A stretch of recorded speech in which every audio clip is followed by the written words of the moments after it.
ओम भगवते वासुदेवाय।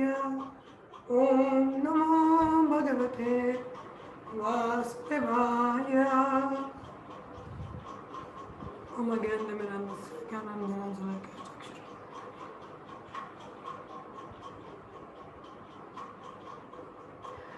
सो हम लोग पढ़ रहे हैं ईशोपनिषद। Today is day 3। तो हम लोगों ने इसका अभी इंट्रोडक्शन हमारा चल रहा है, भूमिका। तो जिसके अभी हम लोगों ने 7 पैराग्राफ कवर किए हैं। सो उसके आगे हम लोग पढ़ेंगे। तो अभी तक जो हम लोगों ने पढ़ा, 4 प्रकार के दोष और वेदों की क्यों आवश्यकता थी, वो हम लोगों ने पढ़ा। अब हम पढ़ेंगे कि वेद एक्चुअल में क्या होते हैं, क्या है ये, तो वो हम चर्चा करेंगे। तो आप लोग प्लीज ध्यानपूर्वक ध्यान दीजिएगा, ठीक है। वेदों को माता माना जाता है, कि हम लोगों ने कल चर्चा की थी, तो इसमें डाउट तो नहीं है ना कि मदर को अथॉरिटी मानते हैं। तो जैसे श्रुति है, श्रुति वेदों को कहते हैं, तो वेदों को माता समान माना जाता है, मतलब एज इट इज उनको एक्सेप्ट किया जाता है। तो आगे से आर्ग्यूमेंट या क्वेश्चन नहीं किया जाता है ना। तो वेदों को माता माना जाता है और ब्रह्मा जी पितामह कहलाते हैं, क्योंकि सर्वप्रथम उन्हें ही वैदिक ज्ञान की शिक्षा दी गई थी। तो फर्स्ट लिविंग एंटिटी कौन है? जो पहली जीवात्मा थी वो ब्रह्मा जी ही थे। तो सर्वोपरि सर्व उनको ही वेदों का ज्ञान दिया गया था भगवान कृष्ण द्वारा। प्रारंभ में प्रथम जी ब्रह्मा जी ही थे। उन्होंने ये वैदिक ज्ञान प्राप्त किया और इसे नारद तथा अन्य शिष्यों और पुत्रों को प्रदान किया, जिन्होंने इसे अपने अपने शिष्यों में वितरित किया। इस प्रकार वैदिक ज्ञान गुरु शिष्य परंपरा द्वारा आगे चलता जाता है। देखिए, इसको ध्यान दीजिएगा। वैदिक ज्ञान किस तरह चलता है? गुरु परंपरा, गुरु शिष्य परंपरा, जिसको नोट करिएगा, ठीक है। वैदिक ज्ञान कैसे आगे बढ़ता है? गुरु शिष्य परंपरा से, ठीक है।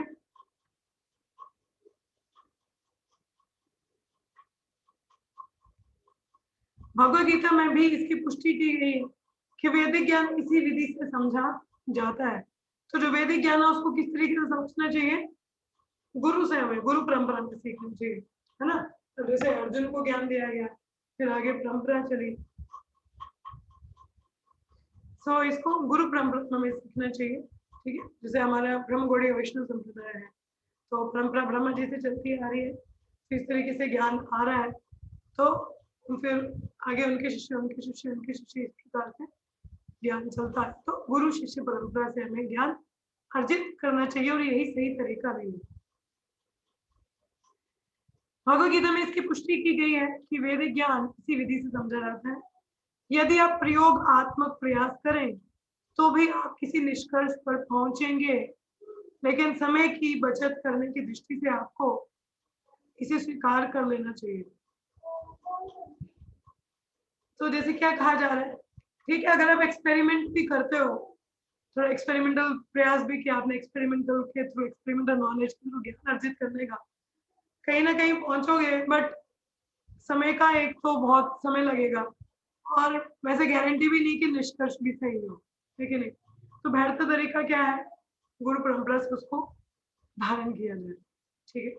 यदि आप ये जानना चाहते हैं कि आपके पिता कौन है, और यदि आप अपनी माता को प्रमाण स्वरूप मान लेते हैं, तो जो कुछ कहती है उसे आप बिना किसी तर्क के स्वीकार कर सकते हैं, क्योंकि माता जानती है ना कि पिता कौन है कि नहीं। अगर प्रयोग करोगे तो कितना समय लगेगा, कि कल भी हमने देखा, और फिर भी निष्कर्ष में पहुंचोगे सही मिलेगा, रिजल्ट नहीं मिलेगा, गारंटी नहीं है ना। यदि अब ये आगे है, यदि आप ये जानना चाहते हैं कि आपके पिता कौन है, माता आपको प्रमाण बताती है। साक्ष्य प्रमाण के 3 प्रकार हैं। देखिए, अब जो प्रमाण है, एविडेंस, ठीक है, 3 प्रकार होते हैं, इनको जरा आप नोट करिएगा। There are 3 kinds of evidences. What are the 3 kinds of evidences? Just note down. यहाँ पे लिखा हुआ है कौन कौन से 3 प्रकार के प्रमाण होते हैं, ठीक है, जिनसे हम निष्कर्ष निकाल सकते हैं। दिया है यहाँ पे प्रत्यक्ष, अनुमान और शब्द प्रमाण। कौन से? ये 3 है यहाँ पे, इसको नोट कर लीजिएगा। क्या है? प्रत्यक्ष, अनुमान तथा शब्द। क्या है? प्रत्यक्ष प्रमाण, अनुमान और तीसरा है शब्द प्रमाण। ठीक है, तो प्रत्यक्ष मीन्स होता है डायरेक्ट। ठीक है,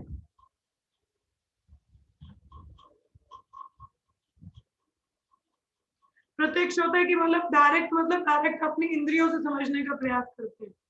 ठीक है, अब हम लोग पहले पढ़ चुके कि इंद्रिया अपूर्ण है, अपूर्ण इंद्रिया ना इम्परफेक्ट सेंसेस है हमारी। तो इसका मतलब प्रत्यक्ष प्रमाण अगर हम कोई डायरेक्ट एविडेंस लेने का प्रयास करें तो हम लोग धोखा खा सकते हैं, कि नहीं।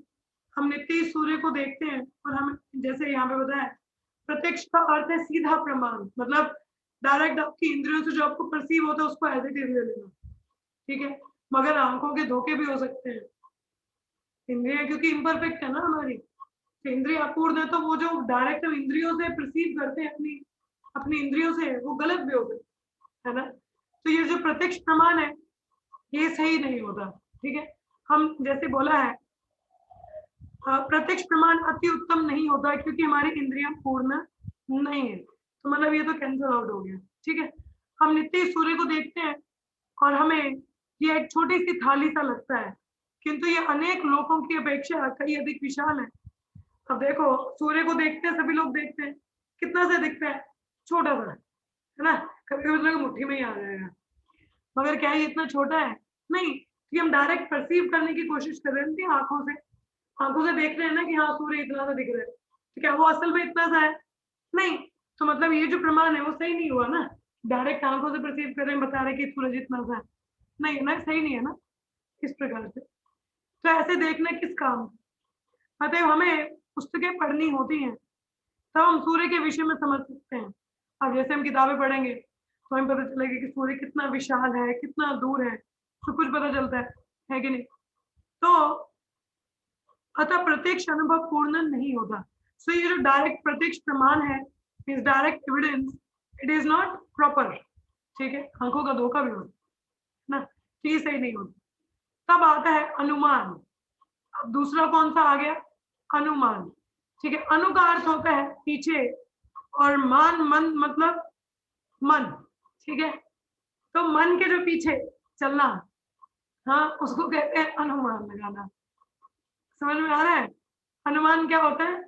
जैसे हम मतलब अपना गेस करते हैं, है ना, अंग्रेजी में बोलते हैं गेस करना। ठीक है, तो अनु का अर्थ होता है पीछे और मान मतलब मन। ठीक है, तो जो मन के पीछे मतलब मन के पीछे चल के मतलब मन की बात को मान के जो प्रमाण हो उसको कहते हैं अनुमान। तो ये ऐसा मतलब कि जैसे बोलना अनुमान मतलब काइंड ऑफ लाइक गेस करना या कल्पना करना, इमेजिनेशन करना। ठीक है, तो ये ऐसा हो सकता है, ये ऐसा हो सकता है, मीन्स यू आर गेसिंग। ठीक है, आप गेस कर रहे हो। अब गेस में सही चीज हो ना हो, हर चीज सही हो मतलब प्रोबेबिलिटी आ जाती है उसमें, श्योर नहीं है ना कि सही होगा कि नहीं होगा, है कि नहीं। तो जैसे उदाहरण यहाँ पे दिया है डार्विन का सिद्धांत। अब जैसे डार्विन ने फिलोसफी थ्योरी दिया, हाँ क्या बताता है कि ये ऐसा हो सकता है, ये वैसा हो सकता है, लेकिन ये कोई विज्ञान नहीं है। मतलब he was telling कि बंदरों से आ सकता, मतलब थ्योरी दिया था, कोई फैक्ट नहीं बताया कि ऐसा है, तो ये ऐसा हो सकता है वैसा हो सकता है, मतलब आप अपनी गेसिंग कर रहे हो। इट्स नॉट, इसको हम लोग सही एविडेंस नहीं मान सकते, है ना। तो जैसे यहाँ पे प्रभात बता रहे हैं, अंग्रेजी में जरा पढ़ दो आपको। For instance, Darwin's theory say it may be like this, it may be like that, but that is not science. Science क्या होता है? विज्ञान वो है जो एक्सपेरिमेंटली प्रूव्ड हो। साइंस क्या होता है? जो एक्सपेरिमेंटली प्रूव्ड हो। ठीक है, अभी जैसे हम लोग अपनी किताबों में पढ़ते हैं H2O इज फॉर्मूला, किसका फॉर्मूला है? ये पानी का, है ना। 2 parts of hydrogen 1 part of oxygen like combined, उनको कंबाइन किया जाए तो पानी बनता है। ये हमने थ्योरी पढ़ी साइंस की क्लास में, केमिस्ट्री में। ठीक है, फिर उसके बाद हम लोग हमारी लैब प्रैक्टिकल्स भी होते हैं। आप सबने दिए ना प्रैक्टिकल्स? हाँ, दिए कि नहीं दिए मैंने? हाँ दिए है ना, इतना थोड़ा सा साइंस तो बड़ा ही है, तो ये 10th में बड़ा होगा हम लोगों ने। तो तो जब हम लैब में जाते हैं तो हम एक्सपेरिमेंट करके देखते हैं उसको। हाँ, जब हाइड्रोजन और ऑक्सीजन को मिलाएंगे अगर पानी बनता है तो भी लाइक हाँ ये प्रूव्ड है, इसको साइंस कहेंगे। साइंस का एक्सपेरिमेंटल नॉलेज है, प्रूव्ड है, ठीक है। कोई साइंस ये नहीं है कि तथाकथित बातें हो जाए, मन की इमेजिनेशन बता रही अरे ऐसा होगा वैसा होगा, नो, उसको साइंस नहीं कहते, ठीक है, उसको साइंस नहीं कहते। तो जैसे डार्विन बोल रहे हैं, ये तो साइंटिस्ट, मतलब बट वो क्या बोल रहे हैं कि ऐसा है वैसा है, तो ये विज्ञान नहीं है, ठीक है, इसको विज्ञान नहीं कहते, ठीक है। तो अनुमान जो प्रमाण है वो भी बेकार है, ठीक है। प्रत्यक्ष प्रमाण डायरेक्ट क्यों गलत हो जाता है, क्योंकि हम लोग डायरेक्ट अपनी इंद्रियों से रिसीव करने की कोशिश करते हैं और इंद्रियां अपूर्ण है, इम्परफेक्ट है, ठीक है। जो भी हम आंखों से देख रहे हैं जरूरत तो नहीं कि वो सही चीज हो, गलत भी हो सकती है। मतलब सूर्य को हम देखते हैं बोलते इतना सा दिख रहा है, ठीक है, इतना सा तो नहीं होता वो, ठीक है, तो इसलिए वो गलत हो गया। और अनुमान वाला मतलब मन के हिसाब से, मन के पीछे चलना, ठीक है, अनुमान मतलब मन के पीछे चलना, तो मन के हिसाब से हम गेस करते हैं ऐसा होगा वैसा होगा, तो वो भी सही नहीं है, ठीक है।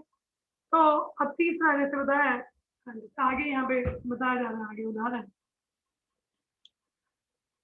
दैट इज अ सजेशन, जैसे बोले कि ये ऐसा है वैसा, तो दैट इज अ सजेशन हो रहा है, सजेशन दिया जा रहा है, सुझाव। It is also not perfect, ठीक है। But if you receive the knowledge from the authoritative sources that is perfect. But यदि आप ज्ञान अथॉरिटी से रिसीव करते हैं वो परफेक्ट है, ठीक है।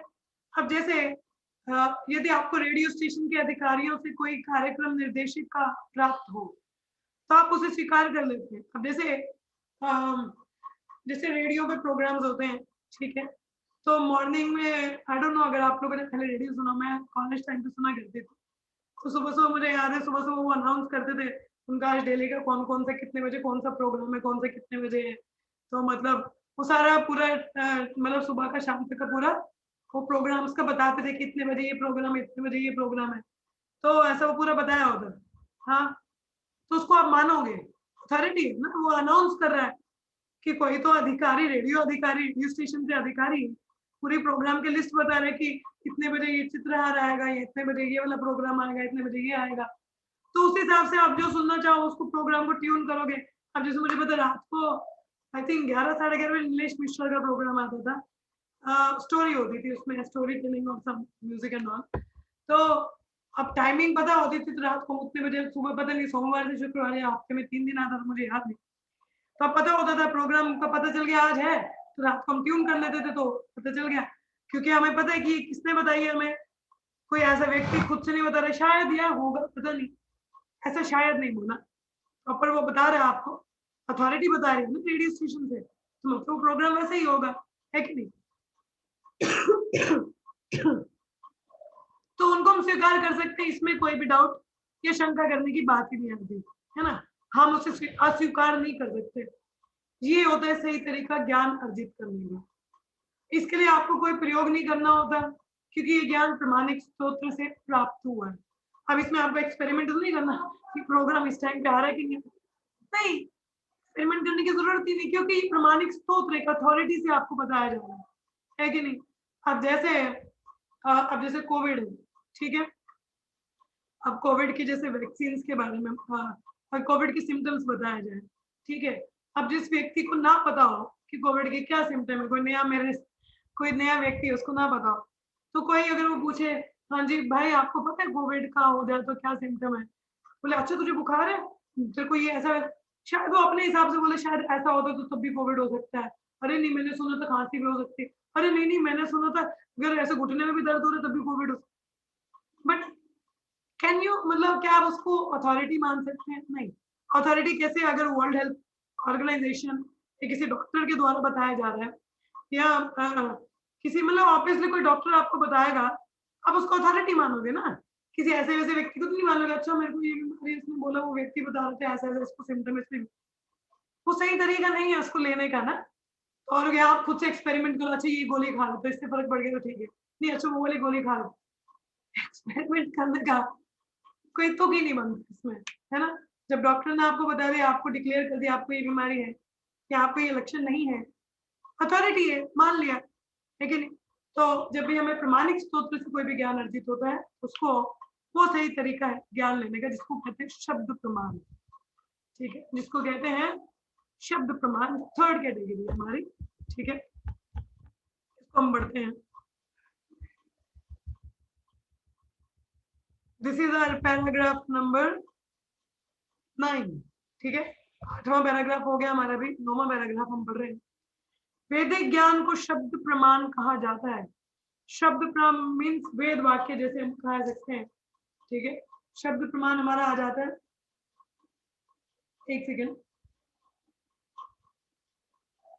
तो ये जो शब्द प्रमाण होता है, ये जो हमारा अनुमान और प्रत्यक्ष उन दोनों से सुपीरियर है। ठीक है, उन दोनों से क्या है, सुपीरियर। आप अपनी नोटबुक पे ग्रेटर देन साइन बनाना आता है सभी को, हाँ? तो एक जगह पे शब्द प्रमाण लिखिए लेफ्ट साइड पे, उसकी तरफ ग्रेटर देन साइन डाल के दूसरी साइड पे प्रत्यक्ष प्रमाण और अनुमान प्रमाण लिखिए। नोट करेंगे आप? मेरे पास ब्लैक बोर्ड नहीं, नहीं तो यहाँ पे लिख के बताती है आपको क्या करना है। आपको पता नहीं अभी दिखेगा कि नहीं, क्या बोला मैंने आपको, क्या करना है। जैसे यहाँ पे लिखिए आप, यहाँ पे शब्द प्रमाण लिखिए एक साइड पे, ऐसे ग्रेटर देन साइन उसकी साइड पे करना है, कुछ दिखेगा ही नहीं आपको वैसे, बट आपको समझ में आ रहा है मैं क्या कह रही हूँ।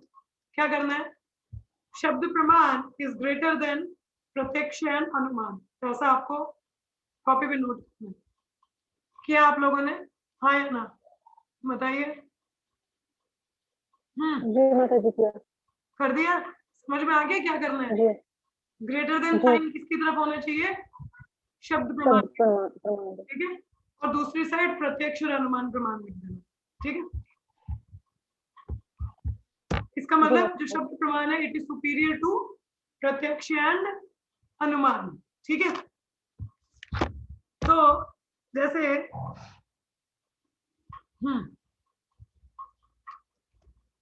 तो जैसे मैंने बोला कि शब्द प्रमाण जो है ये वैदिक ज्ञान है। ठीक है, इसका दूसरा नाम श्रुति है, ये हमने अभी पहले ही पढ़ा। श्रुति का अर्थ है कि इस ज्ञान को मात्र श्रवण विधि द्वारा प्राप्त करना होता है। कि मतलब वैदिक ज्ञान को केवल आप सुन के, मतलब श्रुति का अर्थ होता है कि मतलब सुन के इसको अर्जित करना, तो मतलब डाउट नहीं करना, सुन लिया मान लिया, इसको कहते हैं श्रुति। ठीक है, सुना और मान लेना, दैट इज श्रुति, वैदिक ज्ञान। तो वेदों का आदेश है कि दिव्य ज्ञान को समझने के लिए हमें अधिकारी से, प्रमाणिक व्यक्ति से सुनना चाहिए। तो दिव्य ज्ञान मतलब ट्रांसेंडेंटल। ठीक है, जो दिव्य ज्ञान है तो मतलब गुणों के अधीन नहीं है। दिव्य क्या होता है, जो गुणों के परे हो, ट्रांसेंडेंटल जिसको अंग्रेजी में शब्द कहा जाता है। ठीक है, दिव्य ज्ञान को अंग्रेजी में दिव्य को क्या कहते हैं, ट्रांसेंडेंटल। ठीक है, so anything यहाँ पे बोले, the Vedas instruct that in order to understand transcendental knowledge we have to hear from the authority. ठीक है, तो ट्रांसेंडेंटल नॉलेज, ट्रांसेंडेंटल मतलब that transcends the three modes, जो तीन दिनों को परे हो। दिव्य ज्ञान, तो दिव्य ज्ञान को समझने के लिए हमें प्रमाणिक व्यक्ति चाहिए। ठीक है, वह ज्ञान है, दिव्य ज्ञान वह ज्ञान है जो इस ब्रह्मांड से परे है। ब्रह्मांड से परे मतलब जो भौतिक ज्ञान के परे है, मतलब इस भौतिक जगत का नहीं है। ठीक है, ब्रह्मांड क्या हुआ, ये भौतिक जगत, तो इस भौतिक जगत के जो परे का ज्ञान है दैट इज ट्रांसेंडेंटल, है ना, दिव्य ज्ञान जिसको कहते हैं। जो भी इस भौतिक जगत के अंदर है उसको भौतिक ज्ञान कहते हैं हम लोग। ठीक है, अब भौतिक ज्ञान हमने पढ़ा कि जैसे अब भौतिक ज्ञान भौतिक व्यक्तियों द्वारा दिया जाता है, जो कि 4 प्रकार के दोष हैं, तो सही हो नहीं सकता। ठीक है, तो इसलिए हमें दिव्य ज्ञान जो है वो प्रमाणिक व्यक्ति से लेना चाहिए। जैसे यहाँ बोला है, हम ब्रह्मांड के अंतिम छोर तक भी नहीं जा सकते, तो भला आध्यात्मिक जगत तक कैसे जा सकते हैं। इस तरह पूर्ण ज्ञान अर्जित कर पाना असंभव है। ठीक है, अब जैसे बोला मैंने आपको बोला कि जो दिव्य ज्ञान है तो इस भौतिक जगत का नहीं है, मतलब it's not from the material world, वो कहाँ का है, स्पिरिचुअल वर्ल्ड का है।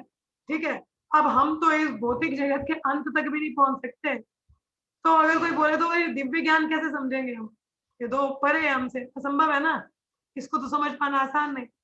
तो कहते हैं एक आध्यात्मिक आकाश है, इसीलिए हमें एक प्रमाणिक व्यक्ति स्रोत की जरूरत होती है जो उसको हमें बता सके। ठीक है,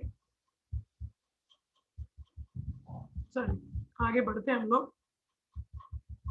एक आध्यात्मिक आकाश है, स्पिरिचुअल स्काई, एक अन्य प्रकृति है जो व्यक्त तथा अव्यक्त के परे है। सॉरी, मैं इसको अंग्रेजी में जरा पढ़ दूं। There is a spiritual sky, there is another nature that is beyond manifestation and non manifestation. कि एक और ऐसी प्रकृति है कि जो कि मैनिफेस्टेड और नॉन मैनिफेस्टेड से परे है। But how will you know that there is a sky where the planet and inhabitants are eternal?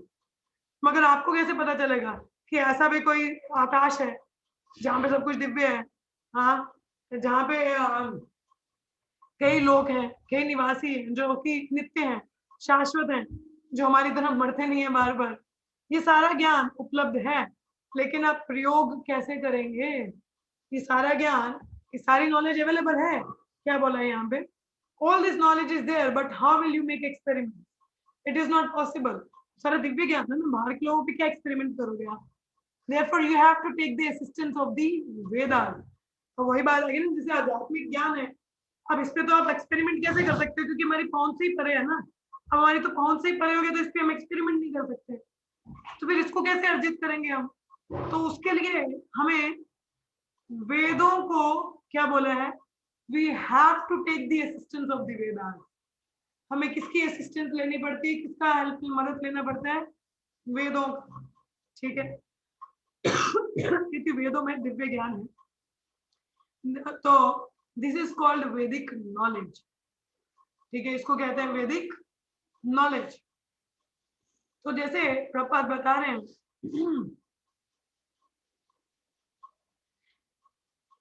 अपने कृष्ण भावनामृत आंदोलन में हम ज्ञान को सर्वोच्च प्रमाण अर्थात कृष्ण से ग्रहण करते हैं। कृष्ण को सभी वर्ग के लोग सर्वोच्च प्रमाण के रूप में स्वीकार करते हैं। अब हमारी कृष्ण कॉन्शियसनेस में हम लोग ज्ञान कहाँ से अर्जित कर रहे हैं? डायरेक्टली कृष्ण से। ठीक है, वन सेकेंड ना।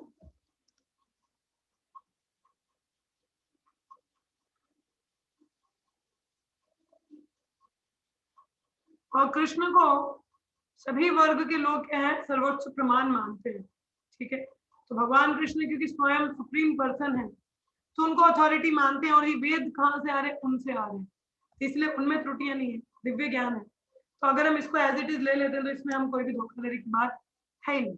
ठीक है, तो ये वेद है। वेदों में क्या है? वो ज्ञान जो भौतिक जगत के परे है, दिव्य ज्ञान है। ठीक है, जो आध्यात्मिक जगत का है, जो कि भौतिक जगत के लोग इतनी आसानी से नहीं समझ सकते।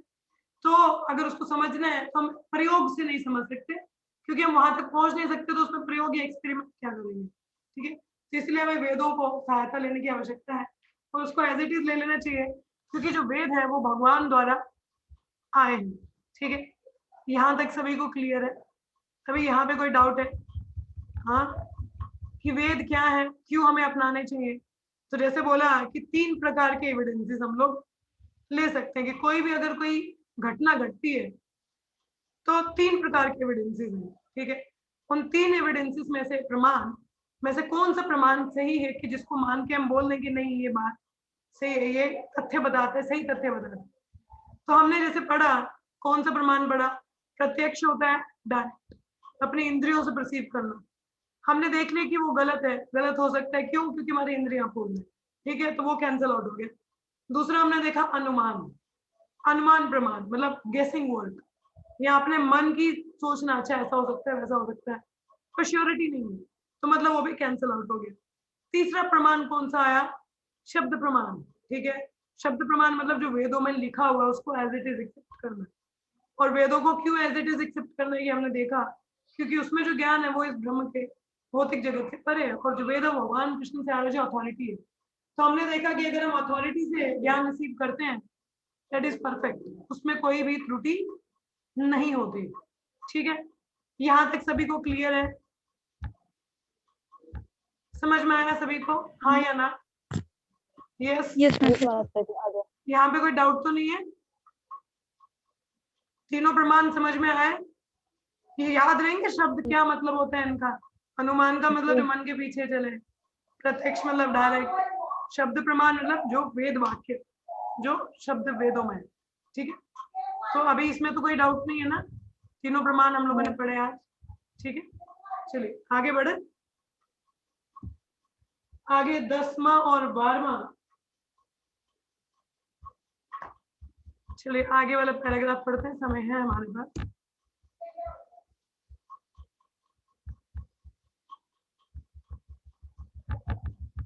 प्लीज इसको ना जो भी आप पढ़ते हैं रोज उसको रिवाइज किया करो, तो आपकी मेमोरी में बना रहे, पता चले कि कहाँ से किसका लिंक है। ठीक है, नहीं तो लिंक टूट जाएगा तो समझ में नहीं आएगा आपको, तो बी वेरी केयरफुल। ठीक है,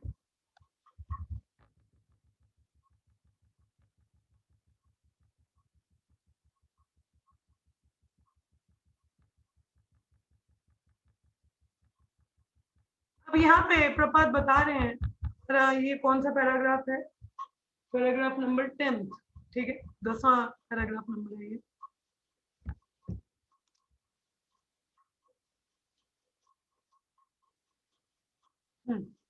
मैं सर्वप्रथम दो प्रकार के अध्यात्मवादियों के विषय में बात करूंगा। अध्यात्मवादी मतलब ट्रांसेंडेंटलिस्ट। ठीक है, सो 2 क्लासेस ऑफ ट्रांसेंडेंटलिस्ट की बात हो रही है। पहले है इम्पर्सनलिस्ट, मायावादी। ठीक है, मायावादी को आप अंडरलाइन कर सकते हैं।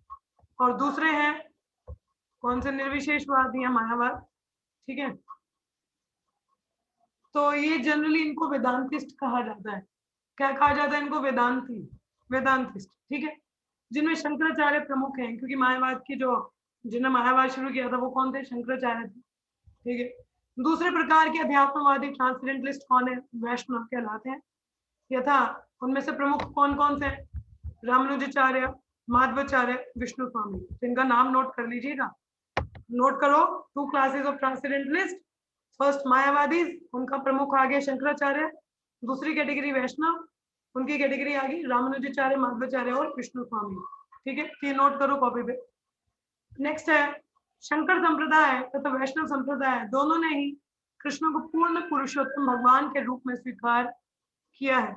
इवन शंकराचार्य ने भी बताया कि भगवान कृष्ण ही सर्वोत्तम पुरुषोत्तम भगवान है।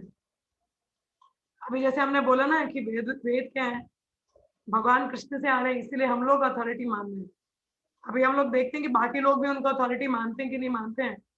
तो मेन जो हमारी क्लासेस हैं उससे एविडेंट हो जाएगा कि नहीं, अगर इतने उच्च कोटि के लोग इनको भगवान को मतलब पुरुषोत्तम मानते हैं, सुप्रीम पर्सनालिटी मानते हैं, मतलब हमें भी मानना चाहिए, है ना।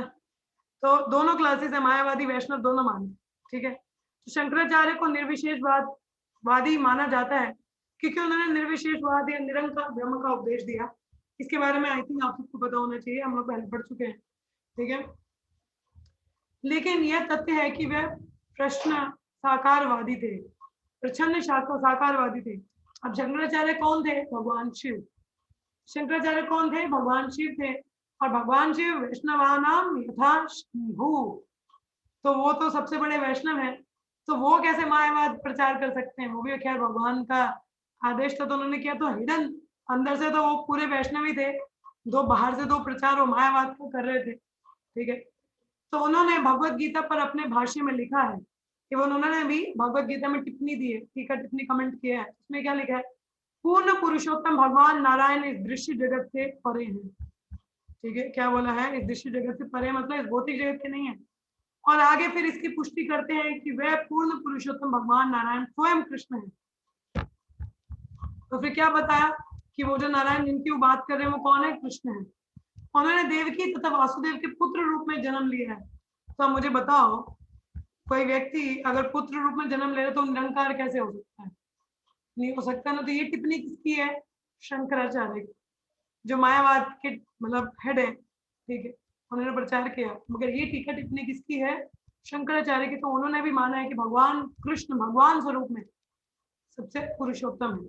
उन्होंने उनके माता पिता के नामों का विशेष रूप में उल्लेख किया है। कोई निरंकार हो तो उसका तो माता पिता कुछ ओरिजिन होते ही नहीं है ना, लाइट है, लाइट का क्या ओरिजिन होगा, सोचने की बात है ना। तो इस तरह सभी अध्यात्मवादी कृष्ण को पूर्ण पुरुषोत्तम भगवान के रूप में स्वीकार करते हैं। तो जितने भी ट्रांसेंडेंटलिस्ट हैं वो सब भगवान को कृष्ण को ही सर्वोत्तम पुरुषोत्तम भगवान मानते हैं। इसके विषय में कोई संदेह नहीं है। कृष्ण भावनामृत में हमारे ज्ञान का स्रोत प्रत्यक्ष भगवत गीता है जो सीधे कृष्ण से आई है। तो हमारे जो संघ है कृष्ण भावनामृत, इसमें डायरेक्ट हमारे लिए सही ज्ञान कहाँ से आ रहा है, भगवत गीता से। और भगवत गीता कहाँ से आ रही है? भगवान कृष्ण से। इसको हम डायरेक्ट मान सकते हैं। ठीक है, हमने भगवत गीता यथारूप प्रकाशित की है क्योंकि हमने कृष्ण जिस रूप में बोलते हैं उसी रूप में उन्हें बिना अपनी किसी व्याख्या के स्वीकार किया है। श्री प्रभात बता रहे हैं कि भगवत गीता यथारूप मतलब जैसा भगवान ने बोला वैसा उसको बताया गया है।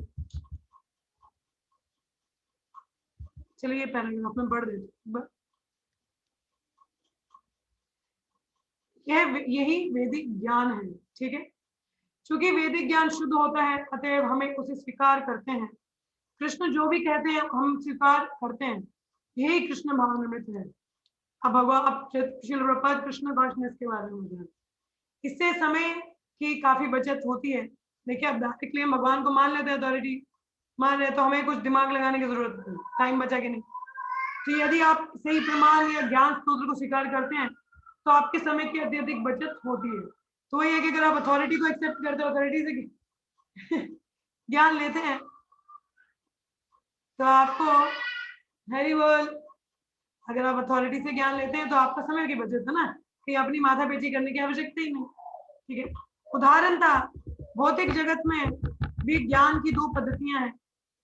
इसको हम कल पढ़ेंगे। ठीक है, क्योंकि समझाना पड़ेगा इसको थोड़ा, तो उतना समय अभी नहीं है, तो उसको हम कल कंटिन्यू करेंगे। आजकल इतना ध्यान में रखिए क्या पढ़ा हम लोगों ने।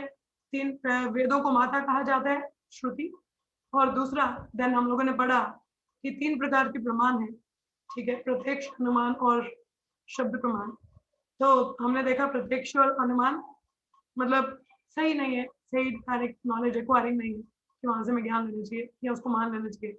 शब्द प्रमाण है जो वैदिक ज्ञान है। फिर वैदिक ज्ञान क्या है, कहाँ से है, स्तोत्र क्या है, भगवान कृष्ण से है इसलिए उसको मानते हैं। फिर भगवान कृष्ण को क्यों माने, क्योंकि अथॉरिटीज मानती हैं, और डायरेक्टली अथॉरिटीज को मानोगे तो टाइम की वजह है, इधर उधर टाइम वेस्ट नहीं है और वो सही जगह से आ रहा है तो सही ज्ञान है, तो उसमें कुछ भी गलत नहीं हो सकता। तो ये हम लोगों ने आज पढ़ा। तो कल हम आगे पढ़ेंगे कि ज्ञान अर्जित करने के क्या तरीके होते हैं। ठीक है, तो वो हम कल कंटिन्यू करेंगे अपना।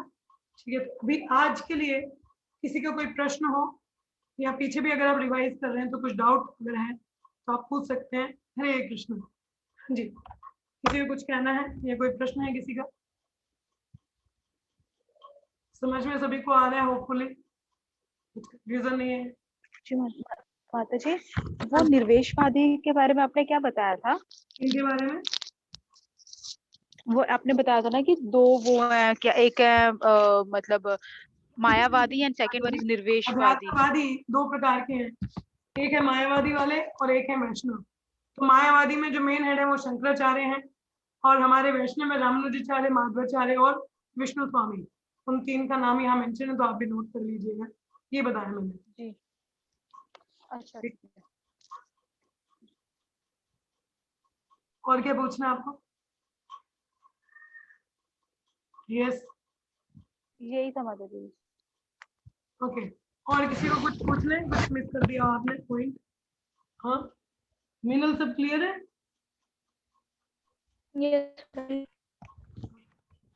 डाउट तो नहीं आ रहा ना? देखिए मैंने जैसे बोला कि किताब बहुत महत्वपूर्ण है, तो एक एक पॉइंट बहुत समझने वाला है, तो इसको ध्यानपूर्वक नोट करके अच्छे से रिवाइज किया करो और समझो, तभी ये किताब अच्छे से आपको समझ में आएगी, क्योंकि इसमें नोट्स की जरूरत है। ठीक है, हाँ जी। तो कोई पॉइंट भी मिस हो रहा है आपका तो लिंक मिस हो जाएगा, तो वो मिस करिएगा। ठीक है, कुछ आखिरी कोई सवाल किसी का नहीं है? चलिए फिर यहीं पे विराम लेते हैं। तो लेट्स चैंट थ्री टाइम्स हरे कृष्णा। तो ये जो भी है इसको मैं अंग्रेजी में पैराग्राफ शेयर कर दूं ग्रुप में? हाँ जी माता जी। यस माता जी। ठीक है, अंग्रेजी में इसको मैं पैराग्राफ शेयर कर दूंगी। पीडीएफ भी आप वैसे चेक कर सकते हैं। ठीक है, पीडीएफ तभी आपको प्रोवाइड किया था। चलिए 3 बार हरे कृष्ण महामंत्र का जप करेंगे और यहीं पे विराम लेते हैं आज के लिए। हरे कृष्णा कृष्ण कृष्ण हरे हरे, हरे राम हरे हरे राम राम राम कृष्ण हरे कृष्ण कृष्ण कृष्ण हरे राम हरे हरे राम राम राम कृष्ण हरे कृष्ण कृष्ण कृष्ण कृष्ण कृष्ण कृष्ण कृष्ण हरे हरे राम हरे राम हरे राम राम राम हरे राम हरे हरे। ईशोपनिषद की जय, श्रीपाद की जय, जय। भक्तों की जय, कामिका एकादशी की जय। होप आप लोग का एकादशी अच्छा चल रहा होगा। अधिक से ज्यादा जप करिए, आज अध्ययन करिए। और कल सुबह मॉर्निंग जपा सेशन